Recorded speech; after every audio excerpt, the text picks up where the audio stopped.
Annyeonghaseyo Yarabon. Papunta nga kami dito ngayon sa Bunnings kasi may naalala kaming bibilin para doon sa camping bukas. Ngayon itong Bunnings, kumbaga sa Pilipinas, parang ito yung pinaka Ace Hardware. Nagtataka nga ako, daming tao ngayon. Samantalang holiday kasi ngayon, Anzac Day. So akala namin ko konti lang ang tao dahil sa holiday. Iniisip namin na marami nagpunta sa mga pasyalan. Kaya yun ang namin na konti tao, pero puno ang parking. So samahan nyo kami guys. Wow, may hotdog. Wow! Hotdog. Samahan nyo kami at tignan nga natin kung ano yung mga makikita natin. Basta mostly pupunta tayo sa area ng mga pang-camping. So umpisa natin dito. Pasok tayo. Hanapin muna natin kung saan yung pang-camping. Punta tayo ngayon sa True to Leisure. Ayun, sabi dandun daw ang mga pang-camping. Pero ito nga guys, ito yung itsura ng loob ng Bunnings. So ang laki nito, lahat na nandito.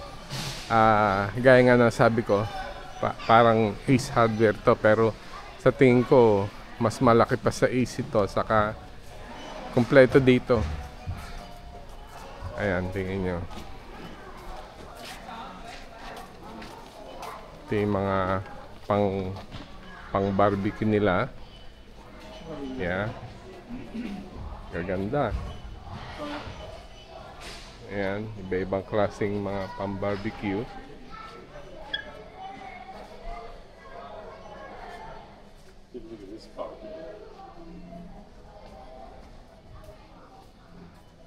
Ito naman yung mga utensils na ginagamit sa camping. Ayan. Pati mga gears, mga gloves. Ayan.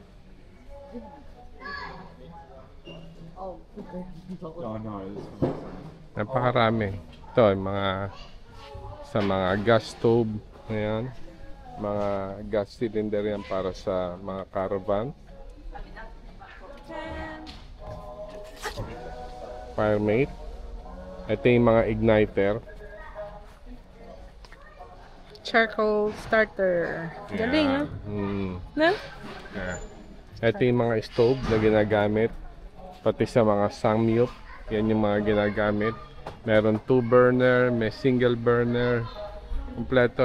Ito rin yung mga butane gas. Mga charcoal. Ayan. Ito yan si Gia, kasama ko nga. Ito, nakakabili rin dito ng mga mismo ng firewood. Ito yung mga tinatawag nilang kindling. Itong kindling, ito yung ayan.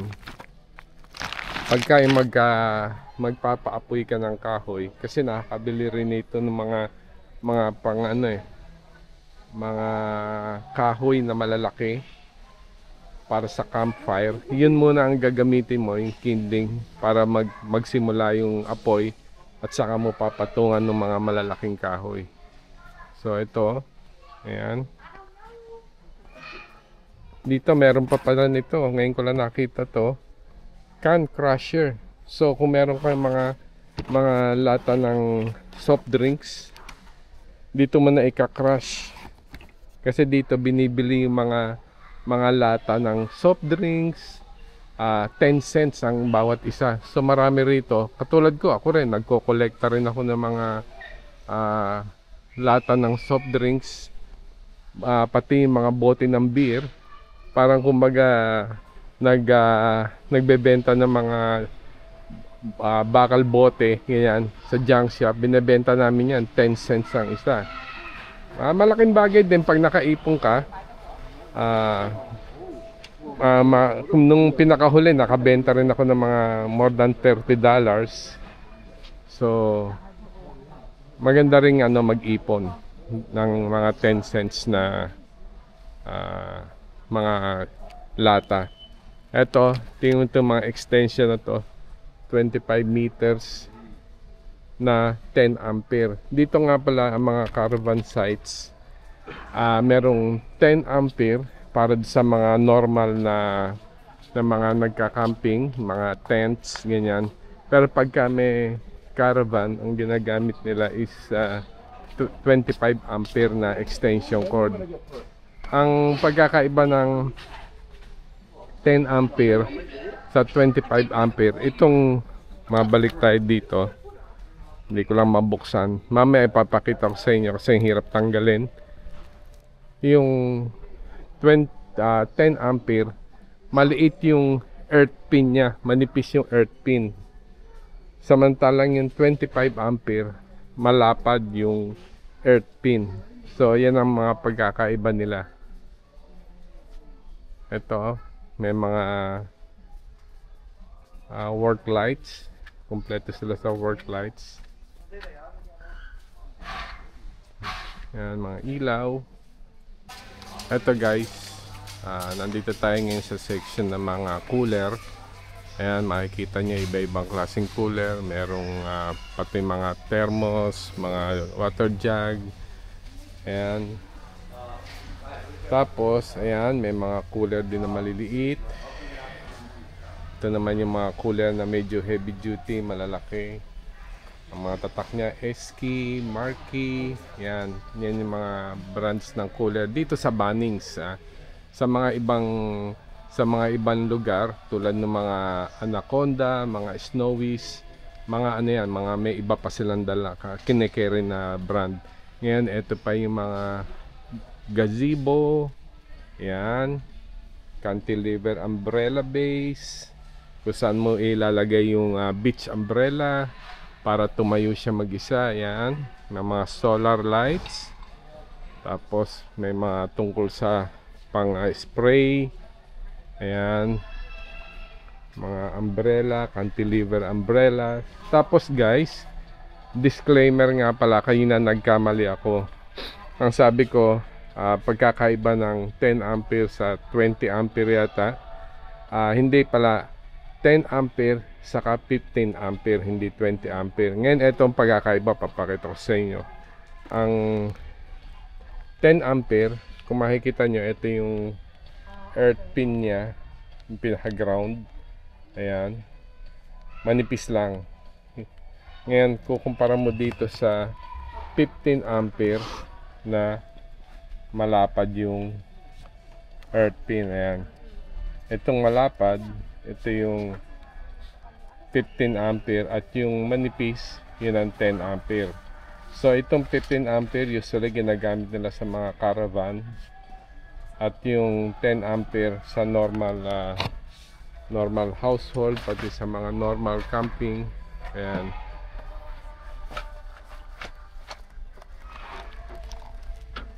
Ito namang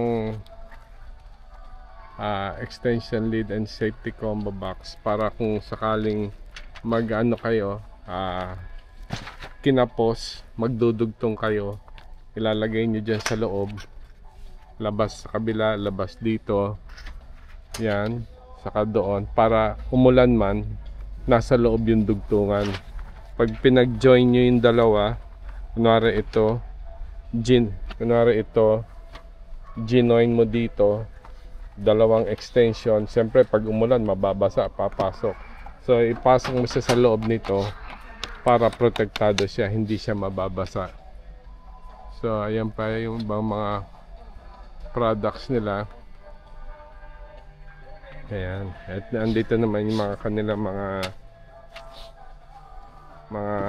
iba-iba pang mga gamit, yung mga enamel teapot, mga baso, mga mugs, mga pang-barbecue.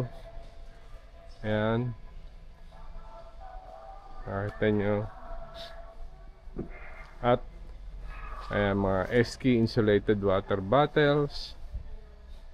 Ngayon dito naman tayo sa section ng mga chairs.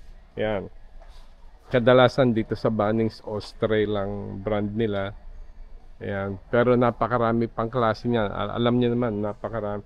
Lalo na sa mga nagka-camping.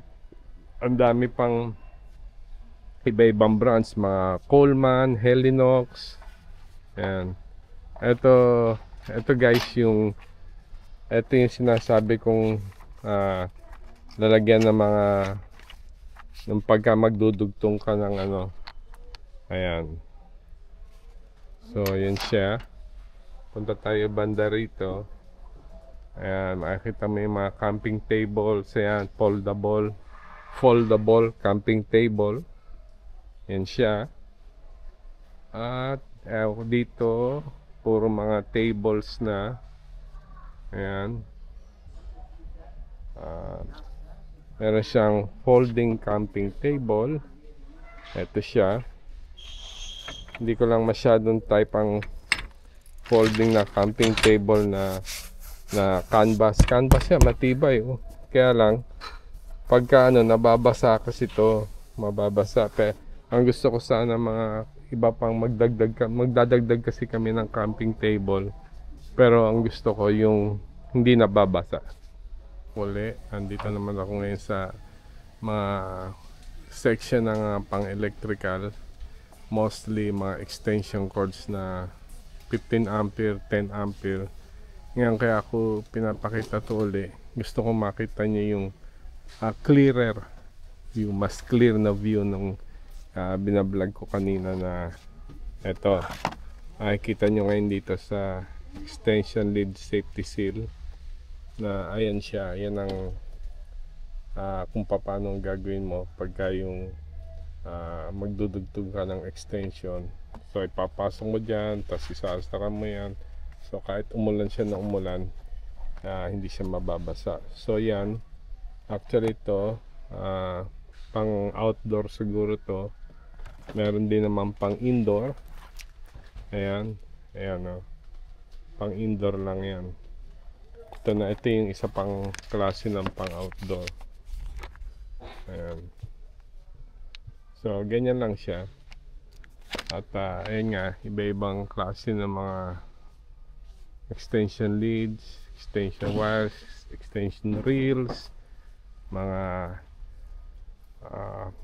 alam niyo ba ang tawag dito? Kung sa atin ang tawag lang dito is extension, dito ang tawag nila dito is power board ang tawag nila dyan. So ayan, nandito tayo sa sections ng mga power board. Ayan, iba-ibang klaseng power board. Yeah. Ang purpose talaga ng pagpunta namin dito, una sa lahat naghanap ako ng cable ties. So nakakuha na ako. Ito na, nasa bulsa ko na nga. Ito yung nakuha kong cable tie na sapat na para sa gusto kong mga gawin. Maraming mahaba, iba-ibang sizes na dito, iba-ibang length. So yan lang muna. Ito guys, punta naman tayo dito. Ito yung sinasabi ko kanina na sa paggawa ng pag-setup ng campfire. Ayan, ayan yung mga woods, mga firewoods. Ayan, matatandaan nyo, binanggit ko kayo na yung kindling. Ayan, dito makakabili ka ng ganyan para nga sa pag-setup mo ng campfire. Ayan.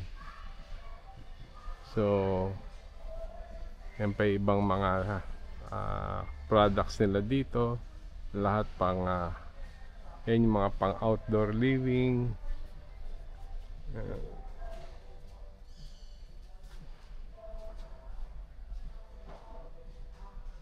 Okay guys, mag-umpisa tayo dito sa dulo. Simula doon sa saan kami pumasok na naghanap kami ng mga pang outdoor living, camping, yan. So yan na nga yung kanina. Ngayon pupunta tayo sa dulo para makita nyo kung gaano kalaki yung area na to, at saka yung iba-iba yung mga products nila. Ayan, dito na tayo sa mga lighting sections. Ayan, kabilaan yan guys. Ayan, see?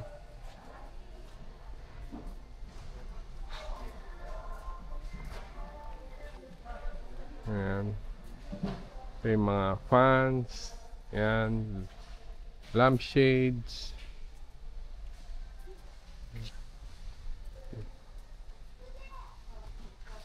Ito yung mga artificial na mga decorative flowers.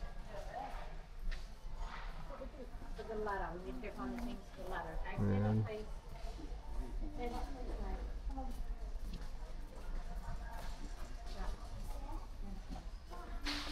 Ito pa yung mga ibang mga pang garden tools. Ayan. Dito sikat na sikat din yung brand na Ryobi.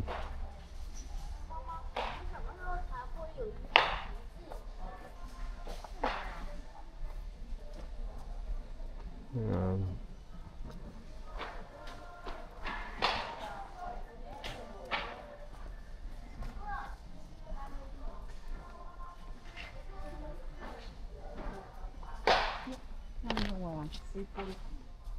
Maganda yata siguro ipakita ko muna sa inyo yung isang side, pabalik yung kabilang side naman para hindi tayo nagfa-fan from left to right, right to left. Ayan.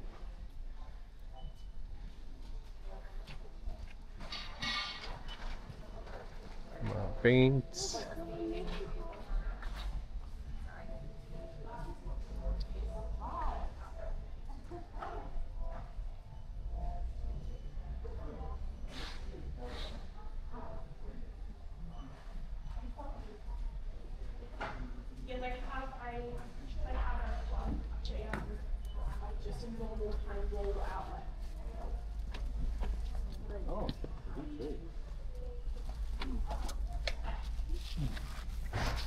Okay, thank you. No worries. I was going to say, otherwise, I've got no idea.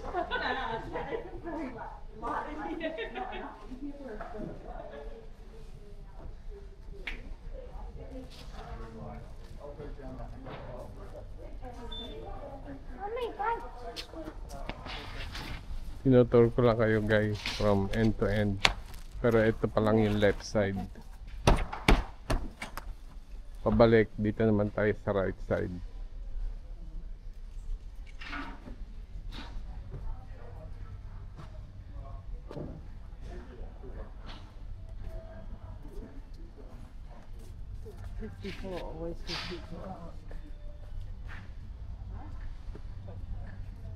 Ayan, hanggang dito na lang tayo dahil mga timber section na to. Para sa mga tradies na nasa carpentry business. Ayan. Ayan, dyan sila bumibili ng mga, kumbaga sa Pilipinas ay mga lumber, mga tabla. Ayan. So ngayon, dito naman tayo, babalik tayo, nandito naman tayo sa Kaina, right side. Ayan, ayan.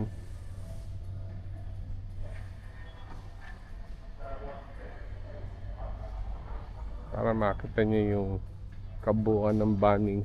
Meron pa sa mostly ito yung Mitaka main.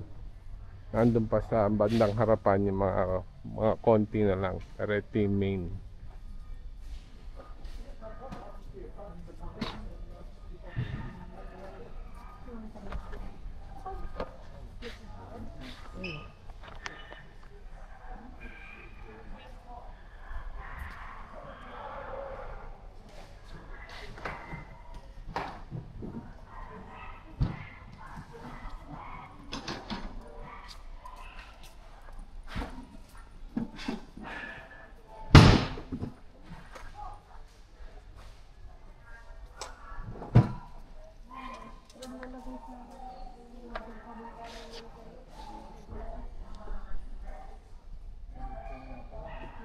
Hi, Silly. It's someone calling from Bunnings Violet. How are you?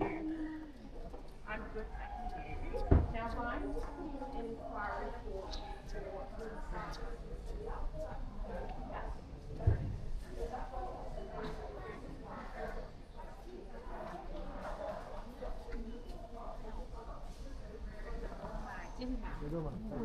接线板是什么玩意儿？接线板就是插座。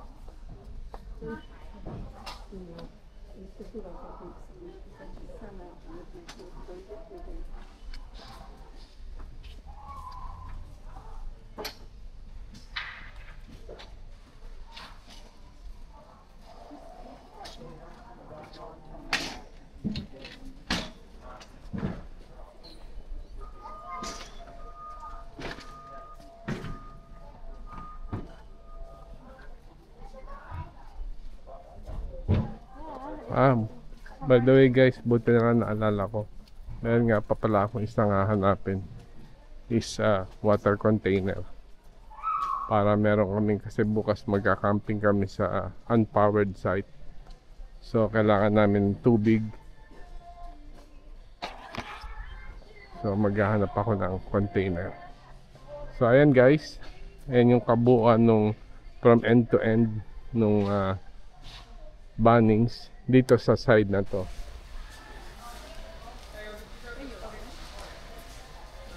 Ito guys, pasok naman tayo dito sa garden care sa mga outdoor furniture. Yan, lahat na ng about gardening nandito. Mga tools sa pagka-garden, mga equipments, yan. Pisa pa lang yan. Yan, nakikita nyo naman siguro, garden carts, screening, panels, wall arts, wheelbarrows. Yan, ito naman mga halaman. So iba-ibang klaseng halaman hanggang doon sa malayo, puro halaman yan. Ayan. Pati yung mga ayan, mga lights na pang garden. Ayan, mga grills. Andito na silang lahat. Tapos babalik naman tayo dito. Yung pasensya na sa ingay ng aso. Merong pumasok na meron dalang aso. Siguro ewan ko bakit umiiyak yung aso. Ayan.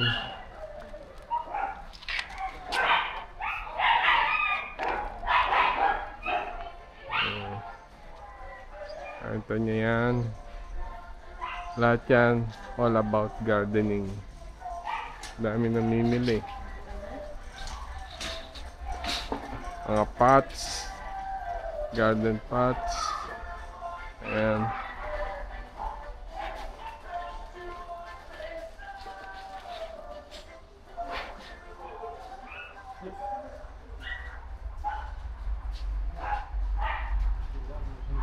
Mga ayan, organic compost.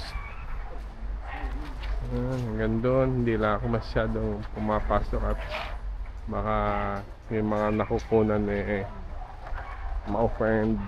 So ayan, potting mix, pebbles. Ayan, ito yung mga pebbles, iba-ibang klaseng pebbles. Ayan siya.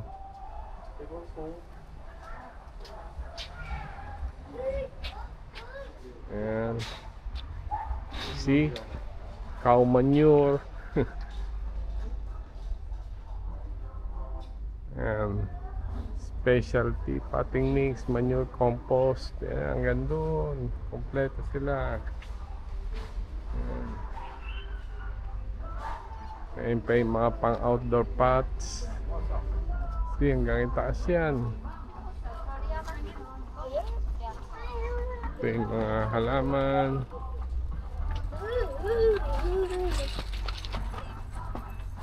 Ito mga parang ano tayo, mga fruit trees, mga tinatanim na to sa mga bahay na may mga malalaking lawn. Ayan, see, mandarin. Ayan. Seedless Valencia. Ayan, nakitatanim yan kasi malalaki, iba may mga malalaking lawn saka maganda lupa nila. So talagang nagpo-produce ng magandang fruits. Yung mga ibang kasama ko nga sa trabaho, nagdadala pa sila ng fruit na galing sa mga puno nila. Kasi proud sila na nakapag-produce sila ng magagandang prutas. Yan. Pati mga Royal Gala. Ayan. See? Peach. Valley peach tree. Ayan. Ito naman siguro mga bulaklak, magnolias. Pinkabel apple. Nung sa malayo, akala ko pinakbit, yung pala pinkabel pala. Ayan. So hanggang doon sa dulo, puro tungkol sa mga pagga-garden. Ito na, nakapamili na kami ng mga kailangan pa namin, kakulangan namin sa pagka-camping. Yan si Gia. At ito yung pinamili namin. Ayan, ito yung mat, ground mat. Ito yung water container, collapsible na crate with lid. At saka yung maliit na ano pala, cable tie. At yung ikakabit namin dito na spout para sa tubig. Ayan. So, yan na yung napamili namin dito sa Bunnings. At pauwi na kami ngayon. Wait lang, kain tayo hotdog. Gustong kumain ni Gia ng hotdog. Ewan ko kung anong kakaiba dito sa hotdog na to. Hotdog ng Bunnings, baka ano kaya to? Hindi kaya kahoy yan o plastic. So, ayan. Noon pa niya gustong tikman yung hotdog dito sa Bunnings.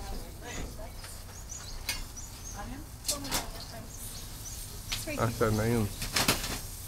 Rain yung hotdog, niluluto. Ayun.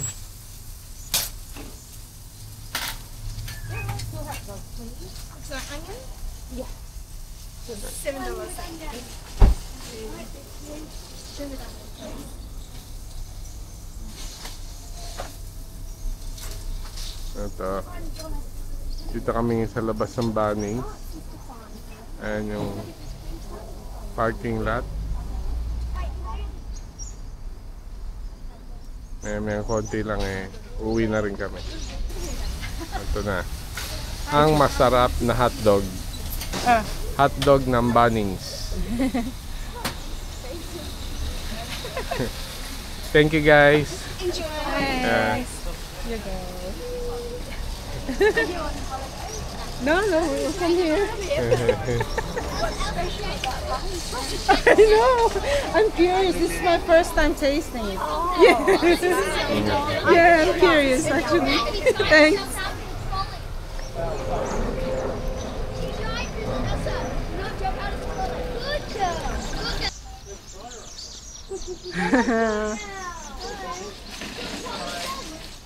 Good. Happy? Libre. $3 guys. Oh, $3.50. Masarap pala ang hotdog sa Bunnings. Lasang tools.